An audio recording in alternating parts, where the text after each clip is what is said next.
on Focus Forward with my next guest that I'm really excited to be interviewing. She's going to give us so much information on how we can improve our health. So Jennifer of Vollara, thank you so much being here today. Well, thank you, Lori, for having me. So tell us a little bit about what's going on in our world. I was so excited to be able to have you on the show to really help us, because in Minnesota, you know, I'm concerned. We keep our houses closed. We use so many toxic chemicals, things like that. What can we do? What's the state of our lives today, and how can we still maintain health? Well, you know, a lot of us are dealing with a lot of common illnesses and stuff. We've got allergies, asthma, sinus things that we're dealing with, and a lot of the things that factor into the causes of those are what we've got going on in our homes. And that can be anything from our air quality to our water quality, and even something as simple as what we're doing with our laundry on a daily basis.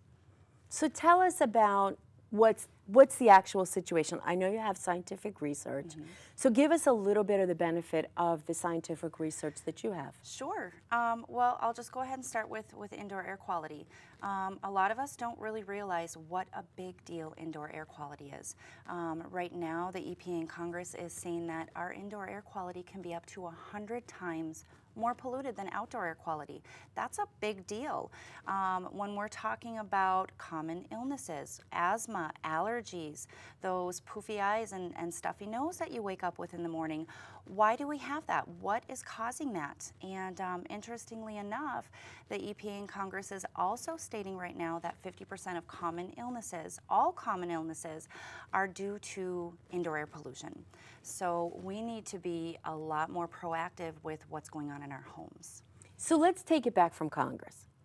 Here we are. I think we're used to the way that our house smells. It sounds strange. But the other day, my mother comes over. She walks in my house. She says to me, you know, your house smells really stuffy. I didn't realize my house smelled stuffy. Right. She said, you better open some windows. And I'm thinking to myself, it's 32 degrees outside. If I open the window, my dog is going to freeze to death. I can't open the window. So what, you know, I met you. You loaned me one of these air purifiers. I couldn't believe the difference in 15 minutes in my big house that made. Yeah. So tell us about, give us a little bit of an insight into how this works, or you know, what it does, because I was amazed. I couldn't believe it. Well, it is really interesting. A lot of us don't realize that we do actually have something going on inside our homes. We live in Minnesota. One of our biggest, most important things that we need to do when we're building our homes is we need to make sure that they're going to seal up tight for us and keep in our heat and our air conditioning in the summertime. And the problem with that is they're also keeping in all the allergens, the pollutants, the dust, the germs and bacteria, and that really creates a big problem for us. So a lot of us do have stuffy houses. We may have moldy or musty basements, and just a lot of things that we don't, again, realize we have going on. Dust is a huge factor, and it's made up mostly of dead skin. Well, those little critters in our home that are called dust mite feces create a big problem for people with asthma and allergies. There's actually about 20,000 dust mite feces in every ounce of dust in our home. And for those people that maybe don't have asthma or allergies, maybe you're just waking up in the morning and you have a stuffy nose or itchy, goobery eyes. Well, think about the dust mites and the dust mite feces. It's a big problem. So what I look to is a more active way of solving that problem. And there is a technology out there today that will take care of not only everything that's in your air, the particulate, the allergens, the dust mite feces, things like that, but it's also going to take care of the things that we have that are problematic on our surfaces, germs, bacteria, black mold. And having an active technology in your home, one that is filterless, is really, really going to be beneficial for the indoor air quality in your home, and as well as illnesses and things like that you're dealing with really year-round. So you want to hear something strange? Yeah. I have a dog. My dog is Okay. older, and my dog tended to snore.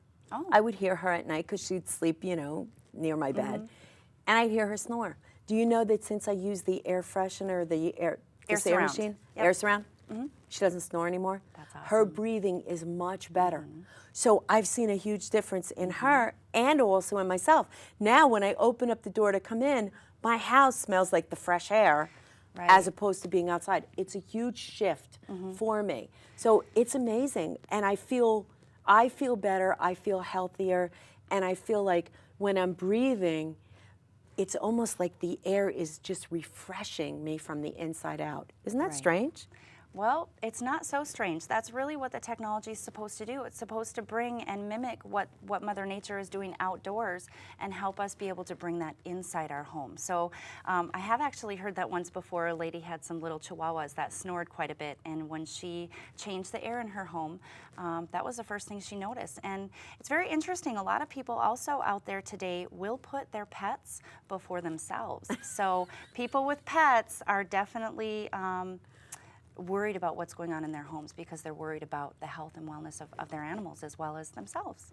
The other thing is I'm concerned about the water my dog drinks because they're saying that chlorine is very dangerous for dogs, more so even than people. Right. So tell us about water. About water. Because this is amazing. This was absolutely amazing when I saw this demonstration. Water is a really big deal, Lori. We're made up of almost 80% water, 60 to 80% water, and a lot of us don't realize that we're actually wasting about 80% of the water that we're drinking because it's not the right kind of water. And when we're thinking about water, take it a step further and think of your body's acidity or your body's alkalinity. And so many of the things that we do nowadays support acidity, our diets, the things that we eat, our stress levels. And one of the ways to correct the acidity in our bodies is, well, you could frankly eat 12 servings of raw vegetables a day if you have time to do that. And if you don't have time to do that, or maybe you can't afford to buy 12 servings of fresh vegetables every day, you can start looking into your water. And a lot of us don't know that most bottled waters, tap waters, filtered waters are very acidic. And they are not contributing to our body's alkalinity. They're contributing to its acidity. And acidity feeds disease, different illnesses. It feeds cancer. And there's a lot of waters out there, waters, sports drinks, sodas that are extremely acidic. pH is very, very important, okay? If anybody's familiar with a pH chart, a 7.0 is neutral. Anything above a 7.0 is going to be alkaline, and So are we ready to do our science project? We can go ahead and do it, yeah. Awesome. Yeah, we'll show the chart. So this is a pH chart, and right here is a 7.0. This is neutral, okay? Anything above a 7.0 is going to be alkaline, and anything below a 7.0 is going to be acidic. And there are so many things in our diets and drinks that we're having these days that are very acidic. On the table here, we've got a couple common, really popular waters that people like to drink. And what we did is we used some pH indicator drops, and we just tested the pH level of the water. So we'll just grab this second one. It's kind of the same between these two bottles. And you guys can see, I mean, we're looking right about a 5.0 on the pH chart. That is extremely acidic, okay? Another popular drink that's out there on the market, and there's many different brands, but we have coconut water. A lot of people love coconut water. They think it's good for them. It's contributing to their health. And if you look here on the chart, we're at about a 3. So don't get too confused though. When a lot of people look at the chart and they say, oh, a 5.0, that's only 2 points down from a 7.0. That's not that much. Well, it is. 7 is neutral. A 6 is 10 times more acidic, a 5 is 100 times, a 4 1,000 times, and a 3 is 10,000 times more acidic. Another one we'll do really quick is right here I have a popular sports drinks, and all sports drinks are going to be the same, Lori, regardless of what the brand is, they're all going to run the same. And if you look here, we're at a 3. That's 10,000 times more acidic than neutral. Here we have a soda, and this is going to really cover all sodas, whether it's a dark soda, clear soda, diet soda, and again, that's 10,000 times more acidic. That is very bad. So where should we be? You want to be up in the alkaline side. You want to be drinking a good alkaline water. This water here, which comes from something that I use in my home, is about an 8.5 to 9 pH. And I want to be very clear when we're talking about alkaline water, alkaline restructured ionized water. We can put this down now. There are alkaline waters out there that you can buy in a bottle at a gas station. And understand that the difference between those alkaline waters versus a technology that's going to ionize your water, those are chemically induced alkaline waters. The government actually mandates that our tap water be either a neutral to slightly alkaline, because they know if they're passing very acidic water through our pipes and stuff that are running under our towns and cities, those pipes are going to rust out and they're going to be replacing them, and that's not good. So what do they do to make that water alkaline or neutral? They add chemicals to our water, Lori, things like lye, chlorine, to make it neutral or alkaline. Those are not things that are overall really healthy for our body and supporting our long-term health and wellness. And one other point that I want to cover really quick. There is a book out there, and I didn't bring it with me today, but it's called Killing Cancer, Not People. And the gentleman that wrote this book is a member of the American Anti-Cancer Society, and he's a very, very smart man. And there is a whole chapter in that book dedicated to drinking alkaline water. Ionized, restructured alkaline water can save your life, and that is what he quotes in that chapter. So definitely something you want to research and look into. It's very, very important. So that's fabulous, and I totally get it. I had water from this particular machine. I tasted it. It tasted very different than the one I have on my counter in a plastic bottle. I get that. So tell us a little bit about this, because this is really interesting. You know, when we think about every time I'm putting the laundry detergent in, I'm trying to use less and really trying to be very, very careful with what I put. My next door neighbor uses those laundry sheets, and sometimes I can't even be outside because the air quality is so bad outside my house from those laundry sheets. And that's a very common problem with a lot of people nowadays. They have allergies. Some people can't go to church. They can't go to the store because the smell on people's clothing from their detergents and fabric softeners or even perfumes really, really bother them. And it's not that extreme for everybody, but I want you to think about this when it comes to laundry detergent. If you've ever taken a moment to read the back of a laundry detergent bottle, it says hazard, warning, toxic, do not ingest, don't get in your eyes. Laundry detergent is not good stuff. For many years we've been using laundry detergent, and we think that we have to have laundry detergent to wash our clothes. Well, think again. We don't need laundry detergent. All laundry detergent does is treat the water so that it can more effectively clean our clothes.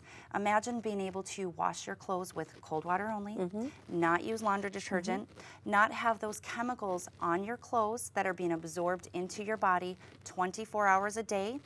So what does this do? Well, what it very simply attaches to your washer, and it actually allows you to wash your clothes in cold water only, and you'll never have to use laundry detergents or fabric softeners again. So very beneficial for our health, very beneficial for our pocketbook, because you're going to save money not having to use the water and the energy and the laundry detergent, but it's also eco-friendly.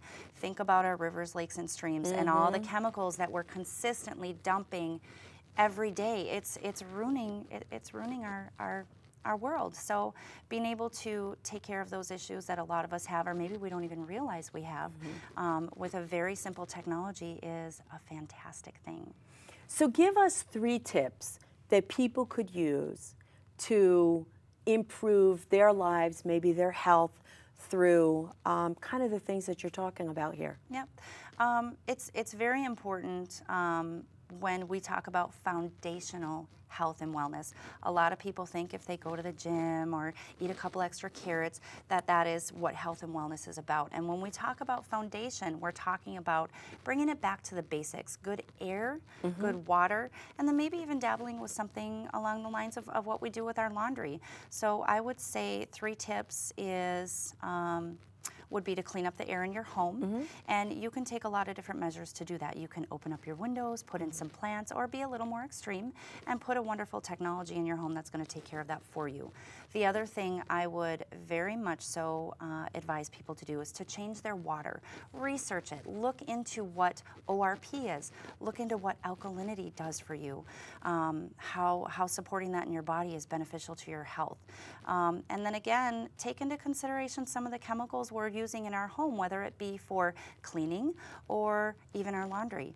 And think of ways that you can turn that around and maybe fix doing that. Well, thank you so much for being on the show. This has been wonderful.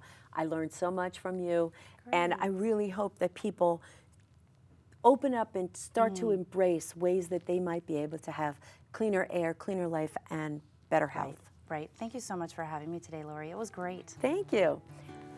Lori Flaquer of Soltar Solutions, and I'm so excited to have had Jennifer on the show today, and I want you to stay tuned for our next guest.